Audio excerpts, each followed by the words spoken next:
So, number 1, nandiyan yung accepting tourists from outside zambales. Number 2, inavailability of emergency contact numbers at front desk reception. Alam niyo ito.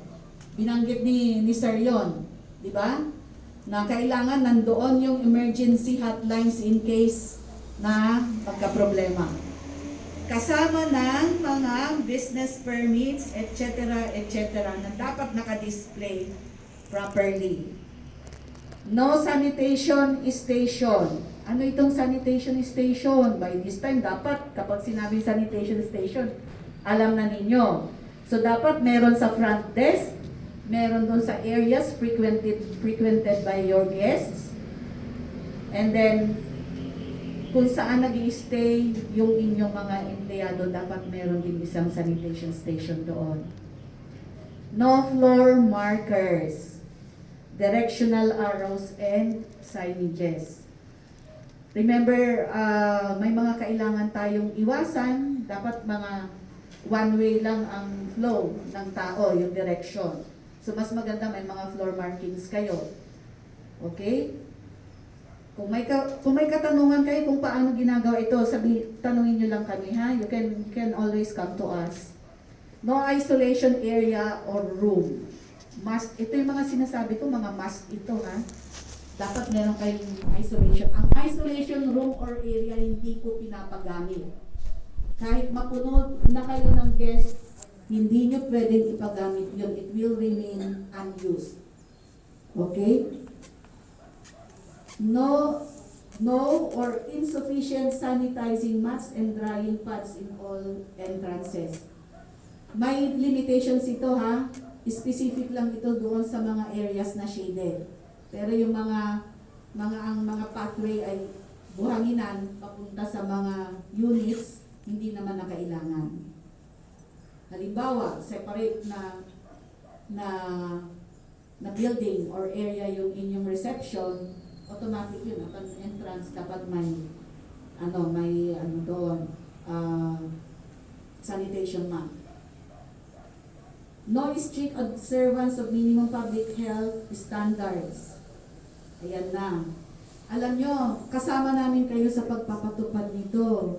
Hindi pwedeng, pag nandiyan na yung guest, hayaan na ninyo.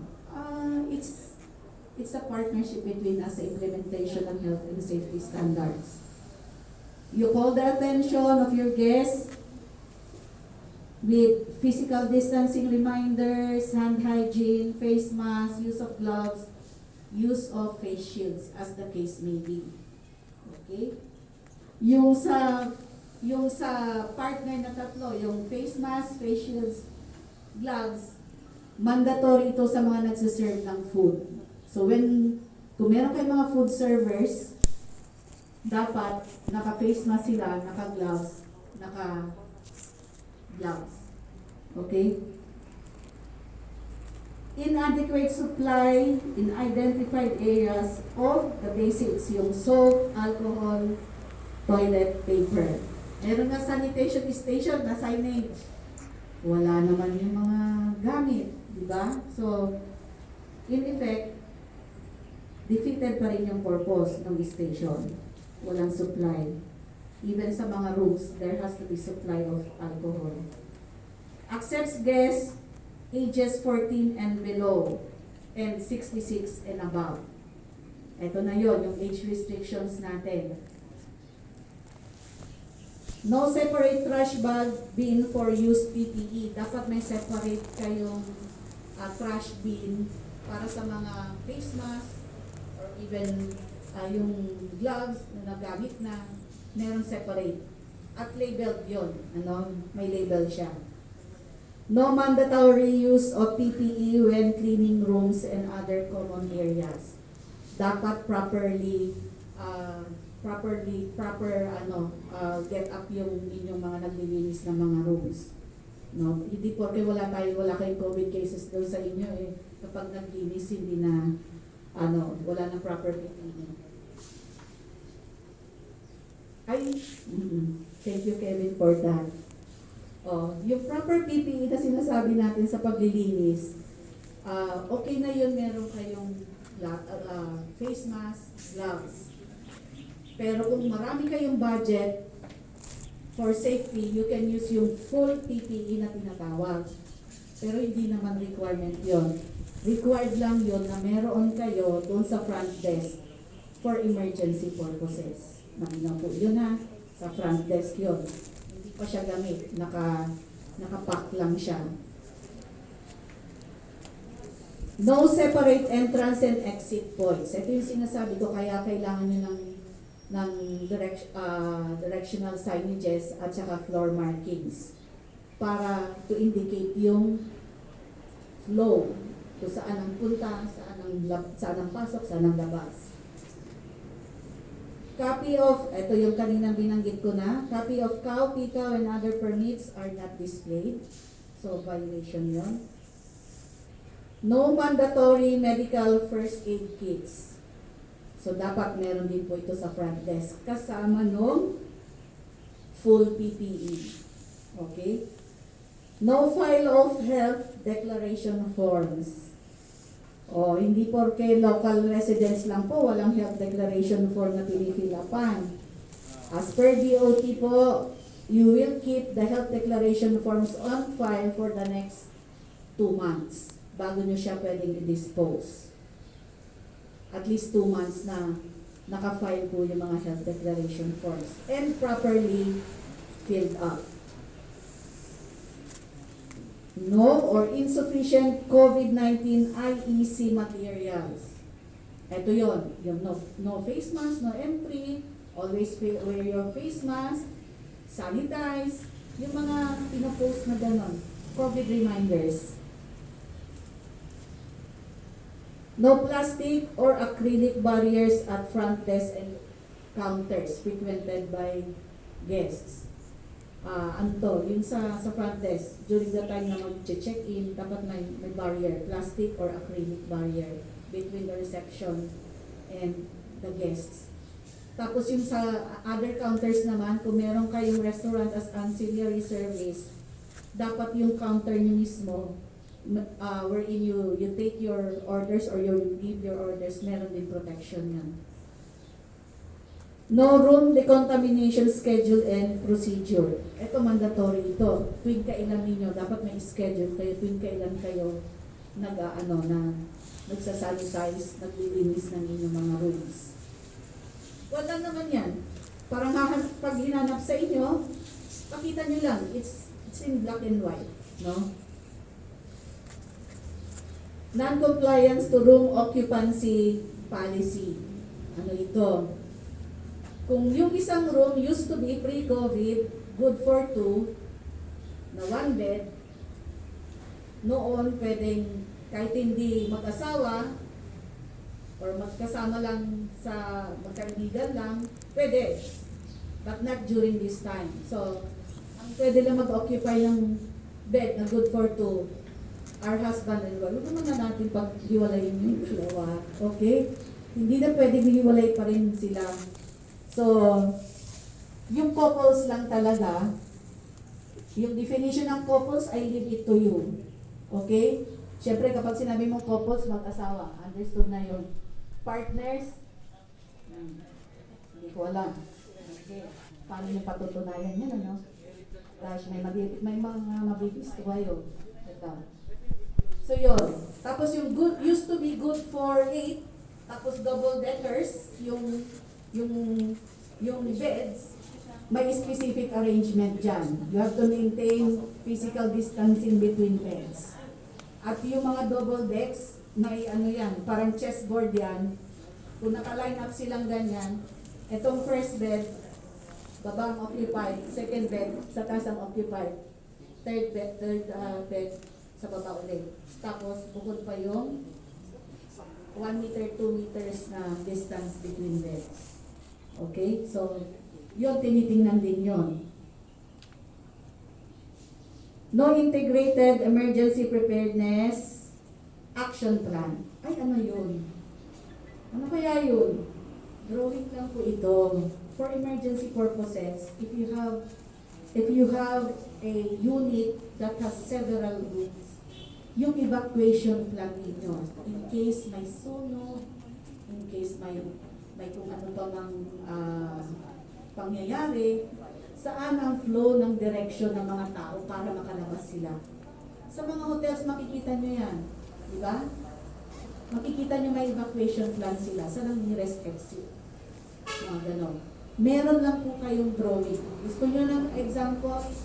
Sabihin nyo lang po, dyan very good ang group chat natin para matulungan namin kayo. Okay, these are some. Hindi ko lang kayong ilagay lahat dito. Kaya meron kami nakalagay others. So doon sa baba, lalabas yung others. Ito lang kasi yung mga most commonly violated na mga guidelines natin. So, yan lang nakalagay dyan. Otherwise, of course, you can refer to us yung checklist. Ano bang kailangan namin gawin paghahanda? Okay? So, any questions doon? May tanong po ba?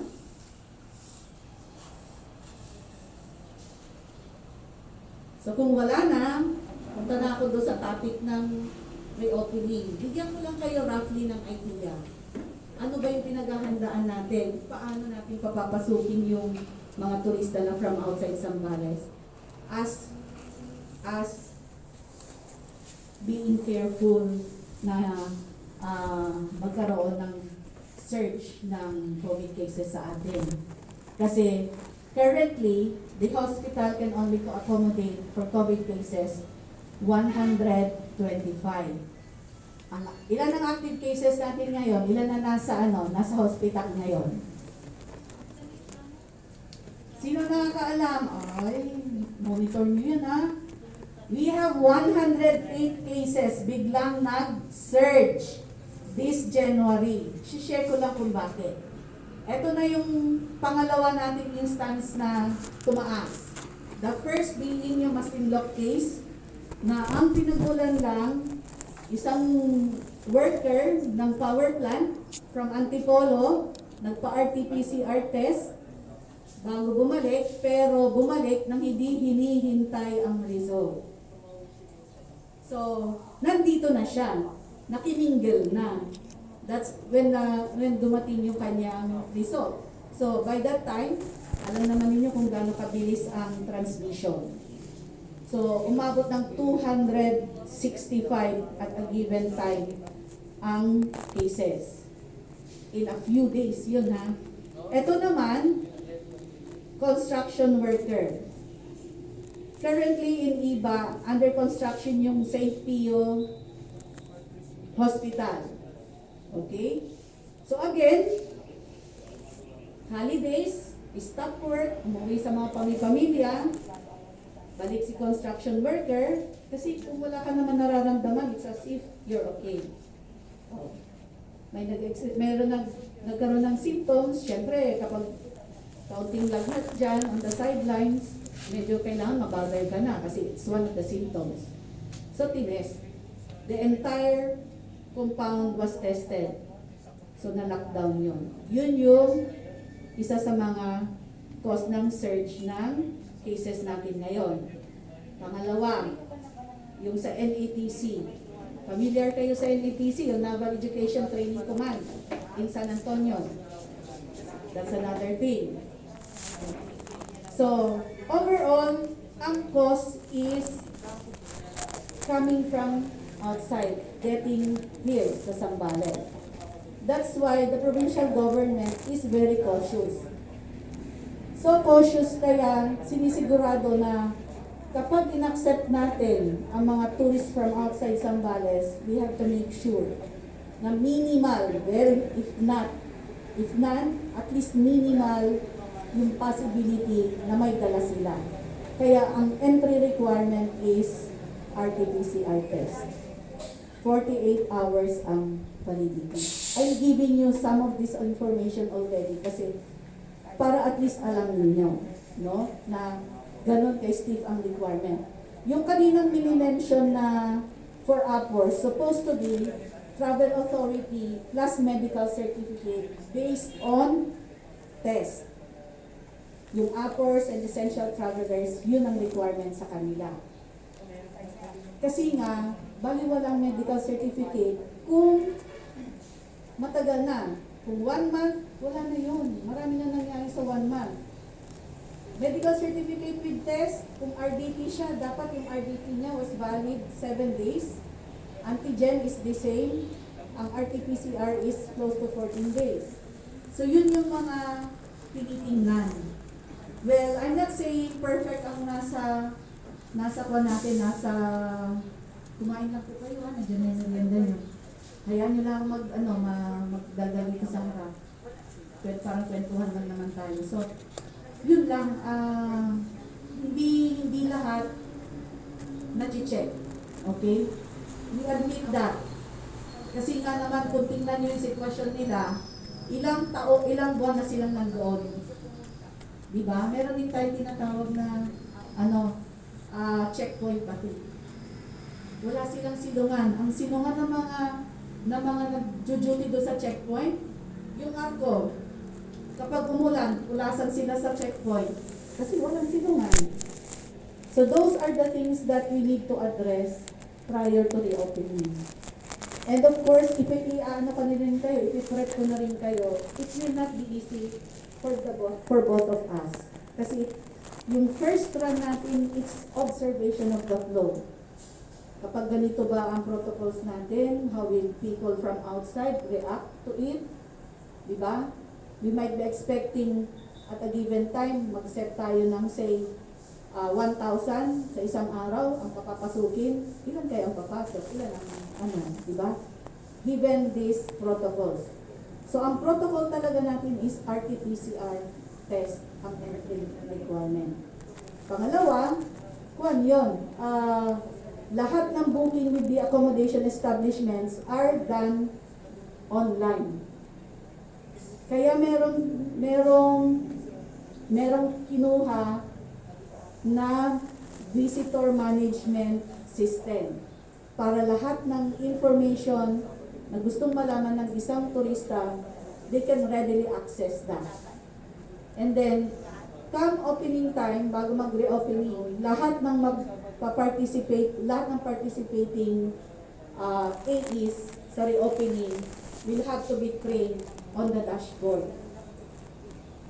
Kasi meron dashboard yun. May dashboard para mamamonitor ninyo kung you have already met your quota for the day. Kasi my quota, each resort will be given an allocated number per day. Pero what is allocated today, hindi siya accumulative ha. Ibig sabihin kung walang pumasok dito ngayong araw na to, sa susunod na araw, dadagdag ko yun. No. So kung walang pumasok, zero kayo doon. Tomorrow is another day. So lalagyan lang natin ng sistema para ma-monitor natin yung dami ng taong pumapasok. Bakit natin kailangan pag-aralan? Kasi dito nakadepende kung paano tayo, ina-align din natin siya sa capacity natin to address given situations. Kasi baka, from among the tourists that we take in, may bigla mag-positive. At pagka nag-positive, yung positive na yun, so happen sa resort ninyo, ang immediate action doon is to close or lock down the resort. Nagkakaintindihan po tayo. It's for the safety of the employees and the community at lahat, ng lahat. Ang maswerte lang tayo as Zambaleños, we have a COVID-dedicated hospital. You don't have to worry kung saan kayo dadalhin. Nandiyan ang hospital, kaya huwag natin paramihin. Diba? Mas maganda nang walang laman yung hospital natin ng COVID kaysa naman may COVID, diba? Okay? So, I think that's it. Meron pa ba ito na-miss out? Any questions? As to the dates, sinabi ko na, the earliest is during the first quarter. So, between now and March. Kaya, kailangan maganda kayo. Ang inspection ng DOT, unfortunately, DOT has only 2 teams for inspection. And they have to inspect 7 provinces and 2 Freeport zone. So nakikipag-agawan kami sa ibang probinsya para makakuha ng schedule na ma-inspect ang mga resorts dito. So please help us out. Ang standing order ko sa nag-i-schedule ng inspection, huwag natin sayangin yung punta nila dito, just like what we did the past 2 inspections. We scheduled 30, 12 lang ang nakapasa. So sayang, di ba? I mean, we wasted the time of the DOD. So huwag natin sayangin. Let us prepare and pass the inspection. Yun ang target natin. Kung hindi ready,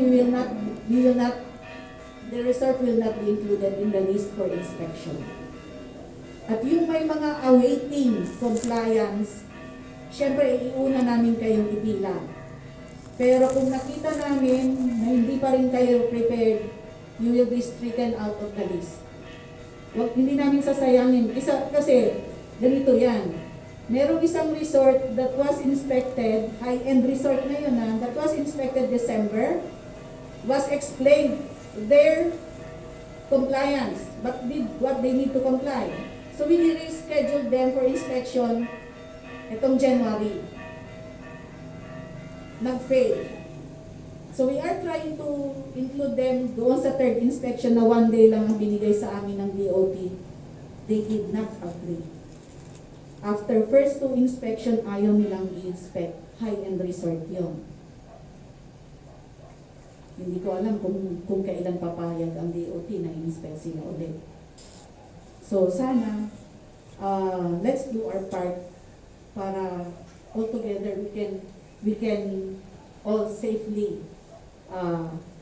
reopen. Kasi kailangan na natin, siyempre, hindi naman tayo kaagad kikita, di ba? I mean, what is 30%? What is 30%? Wala yun. It's just something to start with. So, kaya nga tayo in phases, we need to study yung kung paano gradually we can reopen at full capacity later on. So, I guess, sana po, we would not want any one of us to blame anybody. Specific situation calls for decisions na kahit masakit has to be made. Okay? The governor has a lot of things on his table right now, getting the province on its feet, kasama yung pag-maintain ng COVID cases natin. Huwag natin i-blame sa kanya. Siya ang may overall na nakakakita kung ano ang nangyayari. Let's trust him on that. Kaya nga ngayon, ang ginagawa niya talaga, he is monitoring how we are preparing. In fact, he is also doing the best he can, katulad yun sa RT-PCR na yan, kasi requirement ng DOT.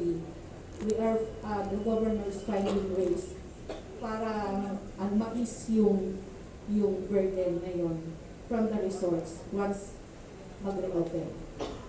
So, yun lang po ang hiling ko sa inyo. Let us not put blame on anyone. Let us be focused on getting back on our feet ng sama-sama, hindi yung nagsisiraan, nagsisisihan.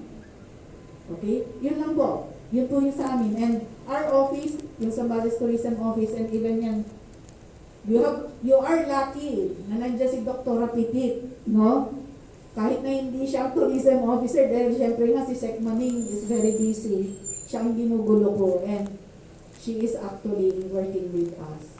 So, ngayon, ina-offer naman namin yung services that we can work together habang wala pang tourism officer na pwedeng talagang full-time na mag-attend sa inyo. Okay? So, yun lang po. Maraming salamat. Kung may tanong po kayo, pagkakataon na ninyo, huwag lang po kayong magtanong ng galit at galit din po ako sasagot. Okay? Yung mga email addresses po ninyo, so we can email yung tungkol sa DOLE DOT Cash Assistance Program.